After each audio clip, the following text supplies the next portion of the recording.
चलो जी, जो last class में अपन ने जब पढ़े थे तो अपन ने KMnO4 K2Cr2 7 इनकी क्या पढ़ ली थी बेटा, प्रिपरेशन पढ़ ली थी। आज अपन इनकी रिएक्शंस पढ़ेंगे। देखो बेटा, इनकी रिएक्शंस में आपको ज्यादा कुछ नहीं, रेडॉक्स रिएक्शंस है। क्या है बेटा? जैसे रेडॉक्स में बैलेंस करते हैं, डिट्टो वही बैलेंसिंग करना है, और कुछ भी नहीं है। बस हमें ये ध्यान रखना है कि जो KMnO4 है आपके पास, अगर KMnO4 है, KMnO4, इसमें Mn किस ऑक्सीडेशन स्टेट में है बेटा? +7 में। तो मैग्नीज अपनी मैक्सिमम ऑक्सीडेशन स्टेट में, मैक्सिमम ऑक्सीडेशन स्टेट में, ये मतलब फर्दर ऑक्सीडाइज नहीं हो सकता, मतलब खुद को क्या करेगा? रिड्यूस। और जब ये खुद को रिड्यूस करेगा, दूसरों को क्या करेगा? ऑक्सीडाइज। दूसरों को क्या करेगा? बस सिंपल है। तो ये क्या हो गया? Oxidising agent. तो अब इसकी जिससे भी रिएक्शन कराओ, सबका ऑक्सीडेशन करवाना है। तो आपको कुछ के याद रखना है, जैसे आई है, I- वो कन्वर्ट होता है I2 में, और I- कन्वर्ट होता है IO3- में। इसमें आयोडीन +5 में, और इसमें आयोडीन किसमें है बेटा? 0 में। किसमें बेटा? तो ये होता है बेटा, ये आयो, ये जाता है बेटा आपके न्यूट्रल मीडियम, या फिर एल्कलाइन मीडियम, या फिर क्या है, मतलब आपके पास क्या हो? लाइट एल्कलाइन मीडियम हो, तब तो ये इसमें कन्वर्ट होगा, वरना ये I2 में। तो ये I- से 0 में जा रहा है, ऑक्सीडेशन है। I- से I+5 में जा रहा है, क्या है? ऑक्सीडेशन है। सल्फर है, वो ऑक्सीडाइज होकर किस में चला जाता है? SO4A2- में। अरे बोलो, बस हो गया काम, क्लियर है। इसी तरह से मान लो NO2 हुआ, तो वो किस में चला जाएगा? NO3- में। अरे बोलो, तो बस अपनी रिएक्शन यही है। जैसे I- है, MnO4- है, तो I- का क्या बना दो? I2, और MnO4- है तो इसका क्या बना दो? Mna2+। अरे बोलो, कई बार Mn2+ की जगह यहाँ MnI2 लिखा आता है। क्या लिखा आता है? MnI2। तो आप रिएक्शन को इधर से बैलेंस कर दो, और रेडॉक्स रिएक्शन बैलेंस करना तो सिखा रखा है, तो दोबारा पढ़ाने की कोई जरूरत है नहीं।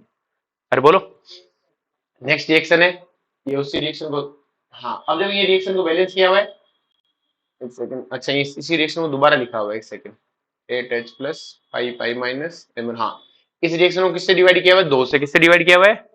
2 से। तो ये भी सही है और ये भी सही है, लेकिन अगर एग्जामिनर कुछ ना कहे तो आपको इस तरह से बैलेंस करनी है, फ्रैक्शन में नहीं होना चाहिए। अगर वो मुझसे पूछे कि इसकी वैल्यू A है, इसकी B और इसकी C है, तो ABC का सम बताओ, तो सम में दिक्कत आ जाएगी ना। अरे बोलो, Fe2+ है, वो कैसा होता है बेटा? आयरन कैसा होता है? ग्रीन होता है। कैसा होता है? Is converted into Fe3+ in A yellow. अगर Fe2+ में डालूंगा तो Fe2+ किस में जाएगा? Fe3+ में, उसका ऑक्सीडेशन होगा, और Mn का क्या होगा? रिडक्शन। फिर क्या करना है? बैलेंस। क्या करना है? बैलेंस। नेक्स्ट वन, अगर आप ध्यान से देखो, ऑक्जिलेटाइन है, C2O4 2-, ये किस में कन्वर्ट होगा? CO2 में। ये तो टाइट्रेशन वाली रिएक्शन थी। अरे बोलो, बैलेंसिंग आगे तो कुछ ही नहीं। फिर हाइड्रोजन सल्फाइड H2S, क्या है बेटा? H2S। अगर हमने H2S में KMnO4 डाला एसिडिक मीडियम में, तो H2- किस में चला गया बेटा? सल्फर में। किस में चला गया? सल्फर में। याद रह जाएगा, H2- किस में जाएगा? सल्फर में। H2S में H2- है, बाकी तो H+ तो एसिडिक मीडियम है। अरे बोलो, आपके पास अगर SO3 2- है, SO3 2- कौन है? सल्फाइड। कौन है बेटा? सल्फाइड। तो सल्फाइड को ये +4 में, तो किसमें ले गया? +6 में। अरे बोलो भाई, इसको तो रिड्यूस होना है, तो बाकियों को तो ऑक्सीडाइज होना पड़ेगा। अरे बोलो, नेक्स्ट वन है नाइट्राइड NO2-, तो NO2- किसमें है बेटा? +3 में। किसमें चला जाएगा बेटा? +5 में। अरे बोलो, नेक्स्ट वन है इन न्यूट्रल, और क्या लिखा है? Friendly alkaline medium. तो न्यूट्रल मीडियम में आपके पास जो KMnO4 था, एसिडिक मीडियम में, तो KMnO4 किसमें गया था? Mn2+ में, और अब जाएगा बेटा MnO2 में। MnO2 मतलब है +4, किसमें जाएगा बेटा? +8। तो जैसे हमने इसका किया, तो अब I- किस में जाएगा? IO3- में, और MnO4- किस में जाएगा? MnO2 में। आगे तो बैलेंस करना रेडॉक्स को, क्लियर है? इतना सा याद रखो, फिर बैलेंस करना। अब देखो, इसके ग्राम इक्विवेलेंट से क्वेश्चन पूछेगा, वही जो रेडॉक्स में सिखाए थे। अरे बोलो, नेक्स्ट वन है थायोसल्फेट H2O3 2- है, तो यहां सल्फर की ऑक्सीडेशन स्टेट निकालो, इसको क्या कर दो? ऑक्सीडाइज। किस में करना है? SO4A2- में। याद रखना, इसका नाम है sodium thiosulphate, Na2S2O3, sodium thiosulphate. ये याद रखना बेटा, इसको बहुत बार पूछता है बेटा ना। Thiosulphate oxidise almost quantity into sulphate. अरे बोलो, आपको सोडियम थायोसल्फेट याद नहीं आएगा एग्जाम में? अरे बोलो कि सर मैं याद, अगर आप इसको याद करना चाहो तो कैसे याद करोगे? SO4 2 माइनस की स्ट्रक्चर जानते हो? यही होती है। आपको याद है इसको एल्कोहल बोलते हैं, इसको क्या बोलते हैं? थायो एल्कोहल। तो ये सल्फेट, सल्फेट तो नाम सुना हुआ लग रहा है, SO4 2 माइनस को बोलते हैं। तो थायोसल्फेट क्या होगा? एक सल्फर की एक ऑक्सीजन की जगह क्या लगा दो, क्लियर है? और इसमें दोनों सल्फर की ऑक्सीजन स्टेट अलग अलग होगी, नंबर तो सेम है लेकिन स्टेट क्या होगी?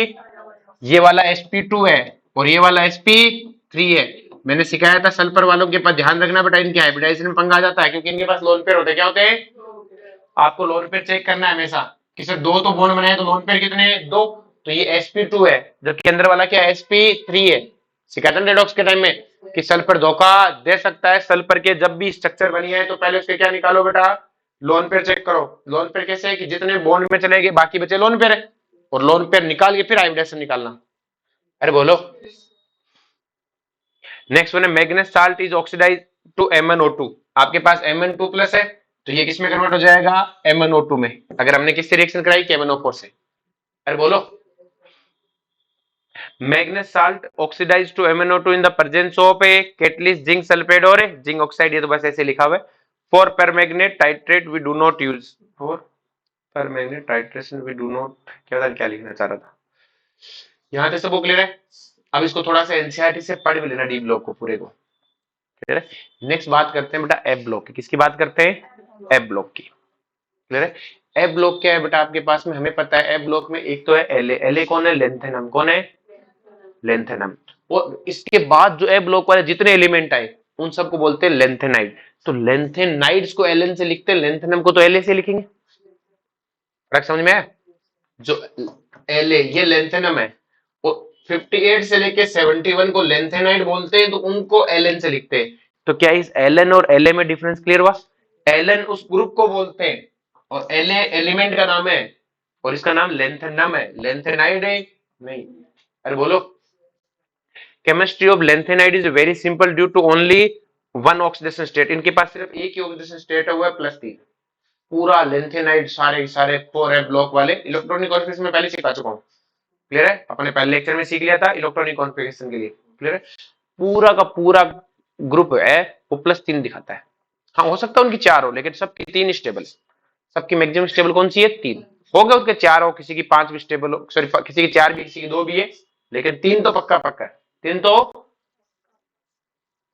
Chemistry of actinide is a complicated. जब हम एक्टिनाइड्स पढ़ेंगे तो उनकी केमिस्ट्री कॉम्प्लिकेटेड है, लेंथेनाइड की कॉम्प्लिकेटेड है नहीं है। उनकी कॉम्प्लिकेटेड है, उनके पास एक तो वाइड रेंज ऑफ ऑक्सीडेशन होती है और they are a radioactive. Actinide सारे रेडियो एक्टिव है जबकि लेंथेनाइड में सिर्फ एक ही रेडियो एक्टिव है, वो कौन है बेटा? सीएम है। पीएम कौन है?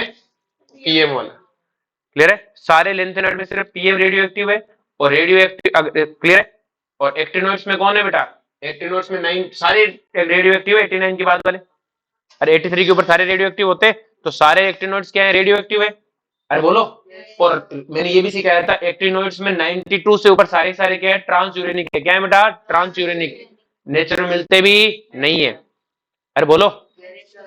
समझा क्या? पक्का? चलो जी बात करते हैं लेंथेनॉइड की। तो इलेक्ट्रॉनिक कॉन्फ़िगरेशन हमने तो पहले सीख ली थी। एटॉमिक साइज इनवर्सली प्रोपोर्शनल है जेड इफेक्टिव के, और हमें पता है कि 58 से लेके 71 तक लेंथेनाइड कॉन्ट्रैक्शन होता है और लेंथेनाइड कॉन्ट्रैक्शन से क्या होता है बेटा? जेड इफेक्टिव बढ़ता, जेड इफेक्टिव बढ़ता, साइज घटती है। नेक्स्ट में ऑक्सीडेशन स्टेट। तो ऑक्सीडेशन स्टेट की बात करें तो जो आपका लेंथेनम है उसकी ऑक्सीडेशन स्टेट क्या है? +2। क्या है बेटा? +2।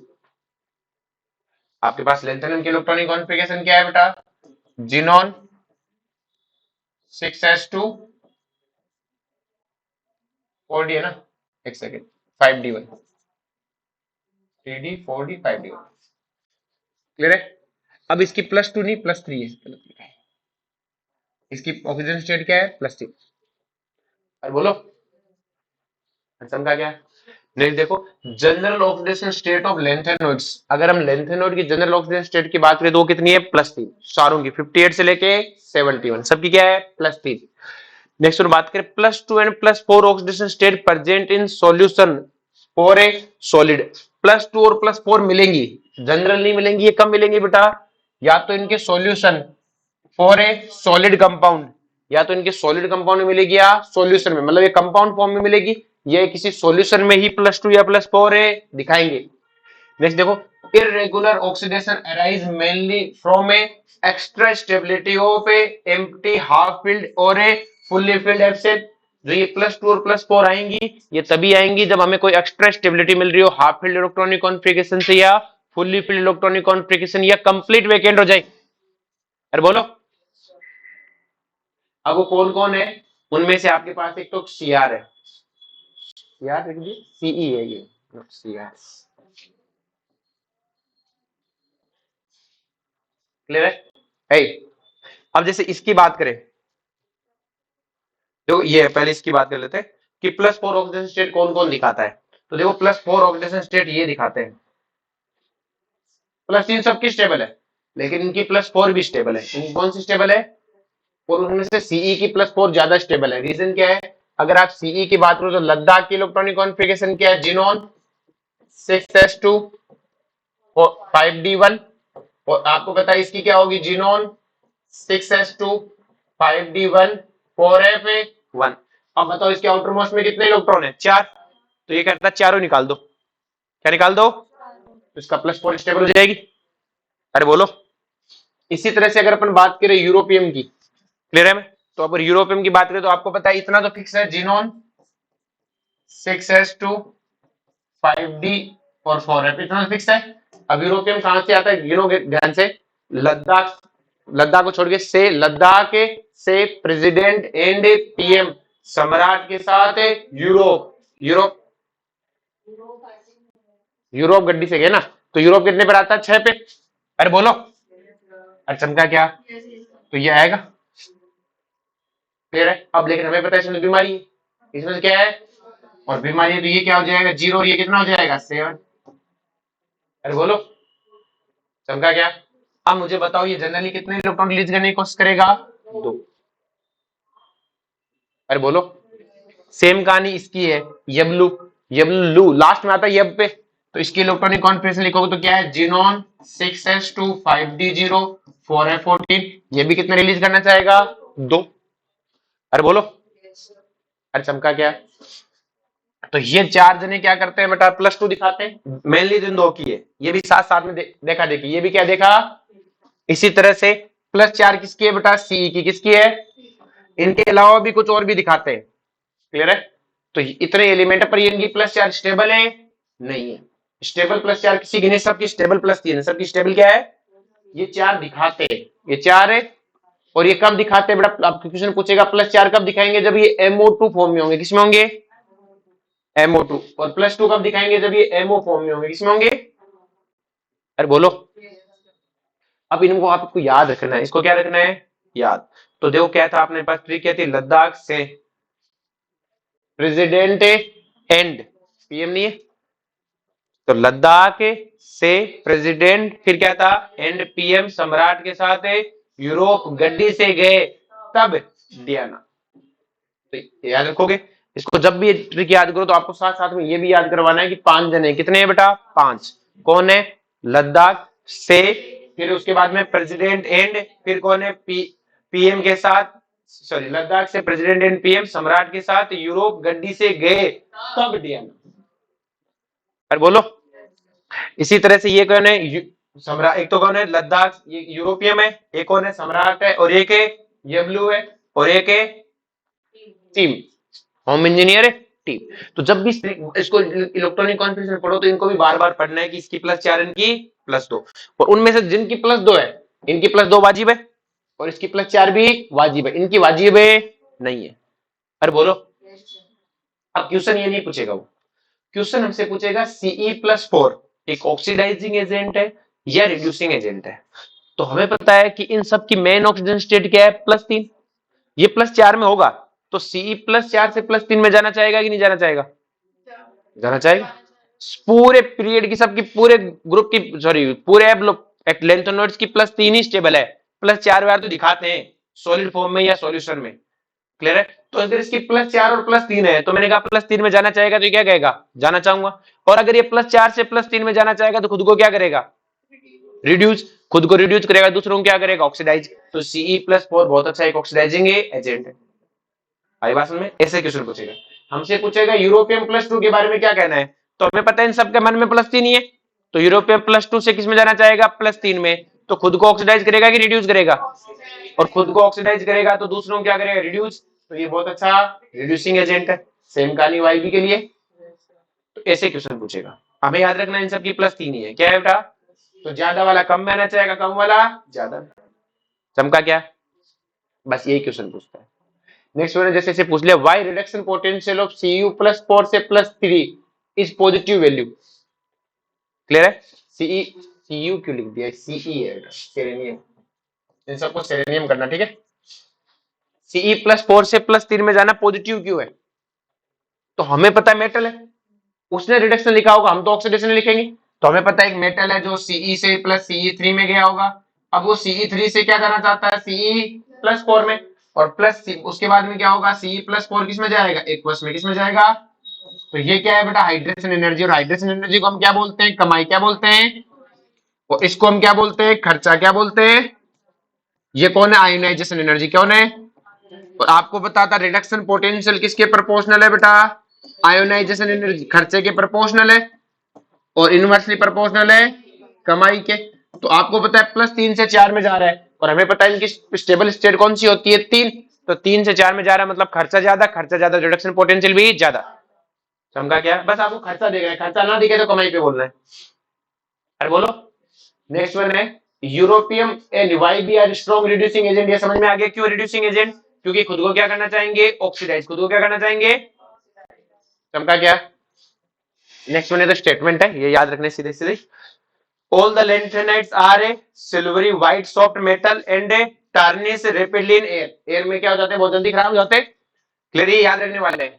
नेक्स्ट वन क्या है, क्या लिखा है, the hardness increase with the increase in atomic number. जैसे जैसे एटॉमिक नंबर बढ़ता है हार्डनेस क्या होती है बेटा, इंक्रीज होती है।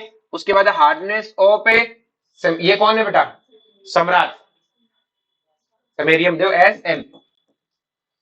ये थोड़ा सिंबल भी बड़ा एक काम करना, इनके पूरे नाम पढ़ना, पूरे नाम लिख के देखना आप सिंबल ढूंढ पाते हो क्या वो। क्लियर है, is equal to steel hardness. तो आपसे पूछता है किसकी हार्डनेस किसके इक्वल है, स्टील का हार्डनेस है, सम्राट की होगी। क्लियर है, राजा महाराजा लड़ाई उड़ाई करके किसके बराबर है, स्टील के बराबर। अरे बोलो। Next one, trivalent lanthanides are generally coloured due to presence of a unpaired electron in a f sub orbital. इन दो को छोड़ के, इन दो को, इनको क्यों है, आपको पता है लेंथेनाइड +3 में, ये तो लेंथेनम है, और लेंथेनम की इलेक्ट्रॉनिक कॉन्फ़िगरेशन क्या है, जिनोन 6s2 5d1। तो +3 में इसके पास अनपेड इलेक्ट्रॉन नहीं बचेंगे। और ये कौन है, ये ब्लू में कौन है बेटा, जिनोन 6s2 5d1 4f14। और अगर ये भी +3 में होगा तब इसके पास भी कोई अनपेड इलेक्ट्रॉन है। तो इनको छोड़ के बाकी सब कलर्ड है, बाकी सब क्या है। नेक्स्ट क्या लिखा है, these color absorption band are narrow because of the excitation within a F। क्या लिखा है, अच्छा यहाँ से ढंग से नहीं दिख रहा है, उधर नहीं दिख रहा। तो सिंपल सी कहानी है, जो F ऑर्बिटल है उसमें क्या है बेटा, ये सिंपल सी कहानी क्या है बेटा, कि ये नैरो साइड के होते हैं, क्योंकि F ऑर्बिटल इनर साइड होते हैं, तो इनके ट्रांजिशन उतने अच्छे नहीं होते जितने डी ट्रांजिशन होते हैं। तो F ऑर्बिटल वाले नैरो साइड में क्यों होते हैं, क्योंकि यहाँ पे ट्रांजिशन किसमें होगा, F में। जैसे हम डी ट्रांजिशन पढ़ते हैं वैसे यहाँ पे क्या होता है, FF ट्रांजिशन। जैसे कोऑर्डिनेशन डी ट्रांजिशन था, लेकिन डी ट्रांजिशन डी ऑर्बिटल तो क्या होता है, आउटर, और ये क्या होते हैं, इनर। क्लियर है। नेक्स्ट वन है, lanthanides are paramagnetic except F0 type और F14 टाइप। जिनका F0 है, मतलब लेंथेनाइड अपनी +3 ऑक्सीडेशन स्टेट में है, तो +3 ऑक्सीडेशन स्टेट में लेंथेनम और सीरियम +4, इनमें तो F0 है। जब लेंथेनाइड La+3 है, Ce+4 है, तो इनमें कितना है, Fa0। इसी तरह से Yb2+ और ल्यूथेनियम +3, इनमें भी F में कितना है बेटा, 14। तो कोई अनपेड इलेक्ट्रॉन नहीं होगा। बाकी ऑलमोस्ट सब में क्या है, अनपेड इलेक्ट्रॉन, सब में क्या है। अरे भाई पैरामैग्नेटिक तो ढूंढ लोगे, अनपेड इलेक्ट्रॉन है कि नहीं है। First two ionisation energy of lanthanide comparable with the those of a calcium. इनकी पहली दो आयोनाइजेशन एनर्जी कैल्शियम के कंपेरेबल होती है। किसके कंपेरेबल होती है? जितनी कैल्शियम की होती है उसी लेवल की इनकी होती है। आ रही बात समझ में? अरे बोलो चमका। अब आप कहोगे कि सर नीचे जाने पर तो आयोनाइजेशन एनर्जी घटती है, तो कैल्शियम बराबर कैसे हुई? लेकिन इनके साथ लेंथेनाइड कॉन्ट्रैक्शन भी तो है, इनके कारण जेड इफेक्टिव बढ़ गया। तो आपसे पूछे कि पहली दो आयोनाइजेशन एनर्जी, पहले दो आयोनाइजेशन एनर्जी इसके एस से निकलता है और किस लेवल की होती है? कैल्शियम जैसी। Third ionisation energy depends over a exchange enthalpy. इनकी तीसरी आयोनाइजेशन एनर्जी किस पे डिपेंड करेगी बेटा? एक्सचेंज एनर्जी पे। Due to stability of empty half filled और a completely filled orbital of a F level. जो आपका एफ ऑर्बिटल है, अगर वो हाफ फील्ड है, फुली फील्ड है, इसके ऊपर थर्ड आयोनाइजेशन एनर्जी डिपेंड करेगी, क्योंकि थर्ड इलेक्ट्रॉन कहां से निकल रहा है बेटा? एफ से। अरे बोलो किससे? थर्ड एफ से। कहां निकलता है? डी से निकलता है। जिनोन 6s2 5d1 4f ये होता है ना। लेकिन हमें पता है डी वाला इलेक्ट्रॉन इनमें एक दादे में रहता है, बाकी समय तो 4f में रहता है ना। अरे बोलो why third ionization enthalpy of lanthanum and gadolinium lutetium is a abnormally low value? तो आप अगर आप ध्यान से देखोगे तो ड्यू टू एक्सचेंज एनर्जी। आप इनका अगर इलेक्ट्रॉनिक कॉन्फिगरेशन लिखोगे और इलेक्ट्रॉन कॉन्फिगरेशन जैसे आपके पास गैडोलियम गड्डी है, तो गड्डी का क्या था बेटा? इलेक्ट्रॉनिक कॉन्फिगरेशन गड्डी की क्या थी? Xenon 6s2 5d1 4f7। तो अगर मुझे इसका तीसरा इलेक्ट्रॉन निकालना पड़े तो कोई दिक्कत है? क्यों? क्योंकि 4f7 बन रहा है, तो ये क्या कहेगा? ले जाओ निकाल के, हमें कोई दिक्कत है? अरे बोलो। अरे चमका क्या? लेकिन किसी और से निकालूंगा तो क्या है? दिक्कत है? अरे चमका क्या? नेक्स्ट वन है केमिकल बिहेवियर। क्या है बेटा? Chemical behaviour. Earlier member of series are quite reactive similar to calcium. इसके शुरुआती मेंबर तो कैल्शियम जैसे हैं। कैसे बेटा? कैल्शियम जैसे। जैसे कैल्शियम की रिएक्टिविटी वैसे इनकी reactivity, but with increase atomic number. जैसे जैसे हम क्या इंक्रीज करते हैं बेटा? एटॉमिक नंबर इंक्रीज करते, they behave more like a aluminium. तो क्वेश्चन पूछेगा कि लेंथेनॉइड्स की प्रॉपर्टी कैसी होती है? कैल्शियम और एल्यूमिनियम जैसी होती है। शुरुआती कैल्शियम जैसे, बाद वाले एल्यूमिनियम जैसे। क्लियर है? Next one, why reduction potential of lanthanide +3 to lanthanide is negative. तो इनका कहता है कि नेगेटिव क्यों है? तो हमें पता है कि लैंथेनाइड से Ln है वो किस में कन्वर्ट होते हैं? Ln+3 में। और Ln+3 फिर किस में जाएगा? Ln+3 एक्वस में। अब उसने खुद ने कहा है क्या है? नेगेटिव है। तो मुझे पता है यहां से यहां जाने में आपको पता है रिडक्शन पोटेंशियल प्रोपोर्शनल है किसके बेटा? खर्चे के। और इनवर्सली प्रोपोर्शनल है बेटा कमाई के। तो मुझे पता है इनकी +3 तो स्टेबल है, तो इसका मतलब खर्चा तो है ही नहीं। खर्चा तो है ही। क्लियर है? और उसका मतलब कमाई ज्यादा होगी। क्या ज्यादा होगी? और अगर कमाई ज्यादा, रिडक्शन पोटेंशियल क्या होगा? कम।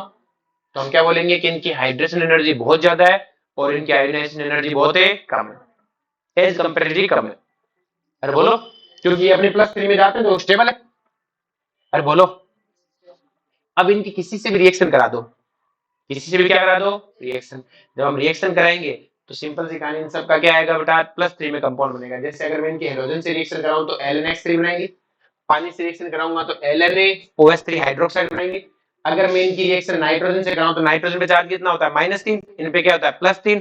तो क्या बनाएगा? LNN बनाएगा। अरे बोलो। इसी तरह अगर इसकी मैं सल्फर से कराऊं तो सल्फर पे चार्ज कितना होता है? -2। तो इन पे कितना होता है? +3। तो Ln+3s2- कैसा कंपाउंड बनेगा? ये बनेगा। अरे बोलो। ऑक्सीजन से रिएक्शन कराऊंगा तो ऑक्सीजन पे क्या होता है? -2। इन पे क्या होता है? +3। अरे बोलो। और अगर मैं इनकी रिएक्शन किसी एसिड से कराऊं तो ये हाइड्रोजन गैस रिलीज करते हैं। कि सर क्यों? क्योंकि इन सब का रिडक्शन पोटेंशियल नेगेटिव है, और अगर इन सब का रिडक्शन पोटेंशियल नेगेटिव और हाइड्रोजन का कितना होता है? 0। और जिनका रिडक्शन पोटेंशियल नेगेटिव वो हाइड्रोजन से कहां आते हैं? ऊपर। और जो हाइड्रोजन से ऊपर आते हैं मतलब इनका क्या होगा बेटा? ये हाइड्रोजन को क्या करेंगे? रिड्यूस। क्या करेंगे?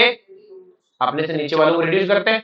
तो जब मैं किसी भी लेंथेनाइड्स को किस में डालता हूँ? एसिड में डालता हूँ, तो एसिड से क्या रिलीज कर देते हैं? Hydrogen gas. H+ का क्या कर देते हैं? रिडक्शन। क्योंकि ये खुद का क्या करते हैं? ऑक्सीडेशन। रिडक्शन पोटेंशियल नेगेटिव मतलब खुद का ऑक्सीडेशन करते हैं। अरे बोलो। अगर इनका कार्बन से रिएक्शन कराएं तो ये डिफरेंट टाइप ऑफ कार्बाइड बनाते हैं। LnC2 LN3C, इसका कोई क्वेश्चन नहीं बनता, खूब सारे बनते हैं। अरे बोलो समझा क्या? तो ये वाली रिएक्शन सारी याद होगी। कुछ नहीं करना, लेंथेनाइड +3 में, बाकी को आने दो। क्रॉस मल्टीप्लाई करना है चार्ज का, और एसिड के साथ क्या रिलीज करते हैं? हाइड्रोजन। समझ गया क्या? नेक्स्ट वन है दे आर बेसिक, इनके हाइड्रोक्साइड क्या होते हैं, they are basic, their hydroxide and oxide are basic like a alkaline earth metal. तो इनकी जो बेसिसिटी होती है किस लेवल की होती है, एल्कलाइन अर्थ मेटल की। जो ग्रुप सेकंड है उस जैसे इनकी क्या होती है, बेसिक स्ट्रेंथ होती है। और बेसिक स्ट्रेंथ का ऑर्डर निकालना मैंने कल सिखा दिया था, ऑक्सीजन से जितना दूर उतना ज्यादा बेसिक। ऑक्सीजन से दूर का मतलब ऑक्सीजन और इनमें अगर इलेक्ट्रोनेगेटिव डिफरेंस ज्यादा तो बेसिक है ज्यादा। तो आपको अगर सीरियम और आपको ये वाले भी इन तीनों में पूछूं ऑर्डर बताऊं, तो आपको पता है कि 58 से 71 तक जाने पर जेड इफेक्टिव बढ़ रहा था। जेड इफेक्टिव बढ़ रहा है मतलब इलेक्ट्रोनेगेटिविटी बढ़ रही है, और इलेक्ट्रोनेगेटिविटी बढ़ रही है मतलब इसकी इलेक्ट्रोनेगेटिविटी ऑक्सीजन के पास की है। और जितनी कम इलेक्ट्रोनेगेटिव, जितना ऑक्सीजन के पास की इलेक्ट्रोनेगेटिव उतना कम है बेसिक। तो ज्यादा बेसिक ये वाले। अरे बोलो। नेक्स्ट वन है मिस मेटल। क्या है बेटा, मिस मेटल। मिस मेटल कुछ नहीं होता बेटा, आपके पास 95% लेंथेनॉइड मेटल लेते हैं। क्या लेते हैं, लेंथेनॉइड मेटल। उसमें 5% क्या मिलाते हैं, आयरन ट्रेस ऑफ है, सल्फर कार्बन कैल्शियम एल्यूमिनियम इस तरह से मिलाते हैं, और उससे जो मेटल बनती है उसे क्या बोलते हैं, मिस मेटल। अरे बोलो। नेक्स्ट वन है magnesium based alloy. Magnesium based alloy, clear है। ये आप पढ़ लेना बेटा, इसको क्या क्या किस किस में यूज होते हैं। इसमें कुछ खास बताने लायक है नहीं, और क्वेश्चन आता ध्यान रखना ना। ये भी आता मिक्स मेटल क्या होता है, बहुत बार पूछा हुआ है। और मैग्नीशियम बेस एलॉय क्या होता है, इंडस्ट्रियल यूज क्या होते हैं, क्लियर है। नेक्स्ट वन है एक्टिनोइड्स। क्या है बेटा, एक्टिनोइड्स, क्लियर है। एक्टिनोइड्स में बात में सबसे पहले बात करते हैं आयनिक साइड, इसकी बात करते हैं आयनिक साइड की। तो आपको पता है एक्टिनोइड्स कहां से शुरू होते हैं, 90 से लेके 103 तक। तो हमें पता है एटॉमिक नंबर बढ़ने के साथ साथ जेड इफेक्टिव बढ़ता है, और साइज क्या होती है, डिक्रीज साइज क्या होती है। अरे बोलो। नेक्स्ट वन है इनकी इलेक्ट्रॉनिक ऑक्सीडेशन स्टेट। अब देखो बेटा इनकी ऑक्सीडेशन, उनकी तो सबकी 3 थी, कुछ एक की 4 थी, कुछ एक की 4 थी, लेकिन इनमें सब क्या है बेटा, वेरिएबल है। क्या है बेटा, आपके पास ये तो एक्टिनाइड है, एक्टिना में इसकी तो +3 है। इसके बाद देखो बेटा इस थोरियम की 4 है, थोरियम की सिर्फ कितनी है, 4। थोरियम सिर्फ क्या दिखाता है, 4। उसके बाद देखो 3 तो सबकी है, उसके बाद 3 सबकी है। तो हमसे पूछे सबकी 3 है क्या, नहीं थोरियम की तो नहीं है 4 3। तो देखो शुरुआत में 3 4 है 5, फिर 3 4 5 है 6, 3 4 5 6 7। अरे बोलो। उसके बाद में 3 4 5 6 7, 3 4 5 1 6, फिर 3 4 3 4, फिर 3 3 3। तो देखो शुरुआत यहां से करें, अपन कहेंगे इससे याद करना शुरू करें। तो इससे याद करेंगे तो क्या आएगा, 3 4 5, 3 4 5 6, 3 4 5 6 7, 3 4 5 6 7 दो बार है। उसके बाद में 3 4 5 से 6, उसके बाद 5 हटा दो, फिर 3 4 3 4 फिर 3। तो हमसे क्वेश्चन ये पूछता है कौन कौन है जो +4 दिखाते हैं, तो इतने लोग 4 दिखाते हैं बेटा। कौन कौन है जो 3 नहीं दिखाता, थोरियम। कौन कौन है जो 5 दिखाते हैं, कौन कौन है जो 6 दिखाते हैं, कौन कौन है जो 7 दिखाते हैं। अरे बोलो। तो याद कैसे रखोगे, शुरुआत कहां से करनी है, थोरियम के आगे वाले से 3 4 5, फिर 3 4 5 6, फिर 2 बार 7, फिर वापस 6, फिर वापस 3 4 3 4, फिर सब 3। याद होगी ऑक्सीजन स्टेट। तो आपसे पूछेगा शुरुआती ऑक्सीजन स्टेट में, क्लियर है। इसके आगे भी है वो नोबल ला रही है ना, आगे तक 3 3 है। Due to the similar energy level, due to the similar energy level of 5d 6d and 7s they show multiple oxidation state। multiple oxidation state तभी आएगा जब ये सारे ऑर्बिटल क्या होंगे, पास पास। तो आप किसी के भी इलेक्ट्रॉन निकालो, कोई दिक्कत है नहीं है भाई। आपके पता है कि सारे ऑर्बिटल पास पास है, तो अब जब एनर्जी दोगे तो इसका भी निकल रहा है, इसका भी निकल रहा है, और इसका भी निकल रहा है। तो क्वेश्चन पूछता है एक्टिनोइड्स मल्टीपल ऑक्सीजन स्टेट क्यों दिखाते हैं, तो बोलेंगे इनके ऑर्बिटल में एनर्जी डिफरेंस ज्यादा नहीं होता, जब एनर्जी देते हैं तो सबके इलेक्ट्रॉन बाहर निकलते हैं। नेक्स्ट वन है actinoids are highly reactive, react with hot water and form a oxide and a hydroxide। they react with a nitric acid and form protecting oxide layer, clear है। initial actinoids have lower ionization energy। इसकी बात लगी, ये तो statement है। देखो अगर हमने इस पे एसिड डालते हैं तो एसिड डालने से ये अपने ऊपर क्या बना लेते हैं, प्रोटेक्टिंग लेयर। क्या बना लेते हैं, और प्रोटेक्टिंग लेयर बना लेंगे तो कोई रिएक्शन है नहीं होगी। अरे बोलो। और इनके इनिशियल एक्टिनोइड्स की आयनाइजेशन एनर्जी क्या होती है, कम। बाद वालों की क्या हो जाती है, ज्यादा, क्योंकि लेंथेन एक्टिनोइड है, कॉन्ट्रैक्शन। अरे बोलो। नेक्स्ट वन है application of D and A block. अब याद करो तुम्हें जब कोऑर्डिनेशन केमिस्ट्री में पढ़ रहे थे तो उसमें मेटलॉइड वो ऑर्गेनोमेटली कंपाउंड आ रहे थे, क्या रहते, वही है बेटा यहाँ पे। देखो बेटा ध्यान से, some compounds are manufactured for a special purpose. क्या लिखा है, for pigment industry TI word, इसको ऐसे नहीं लिखते, ऐसे ऐसे लिखते हैं सब में कुछ।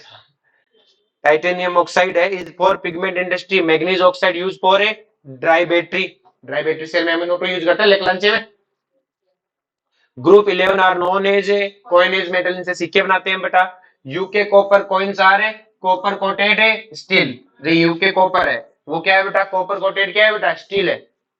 पर बोलो सिल्वर यूके कॉइन्स क्या है, कॉपर और निकल का एलॉय, ये अंग्रेज है ही नकली। सिल्वर यूके बोलते हैं, सिल्वर यूके क्या है, कॉपर और निकल का एलॉय, मतलब इसको सिल्वर और बोलते हैं। क्लियर है।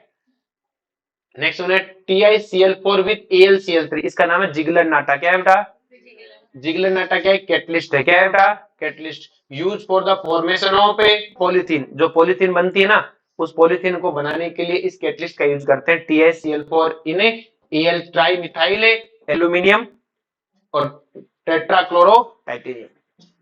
अरे बोलो सीधा क्वेश्चन पूछता जिगलर नाटा कैटलिस्ट बताओ, और उसमें भी था तुम जो अभी कोऑर्डिनेशन की शीट कर रहे थे ना। क्लियर है। नेक्स्ट वन है in the Haber process formation of ammonia iron used as a catalyst, ये क्वेश्चन पूछते हैं बेटा ना।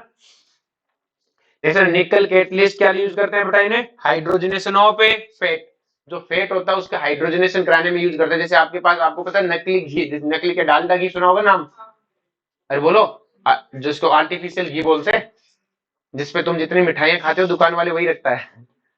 क्लियर है, इलीगल नहीं है ये। जो तुम्हारे घर पे जो ऑयल आता है उस ऑयल में निकल डाल के उसको घी जैसा बना देते हैं। कैसे बना देते हैं, घी जैसा। ऑयल यूज करना गुनाह नहीं है, तो ये यूज करना भी कोई गुनाह, बस उसमें घी जैसी कुछ प्रॉपर्टी आ जाती है, जैसे वो जमा हुआ रहता है। जैसे ऑयल कभी जमा हुआ नहीं रहता, वो घी की तरह जमता भी है पिघलता भी है।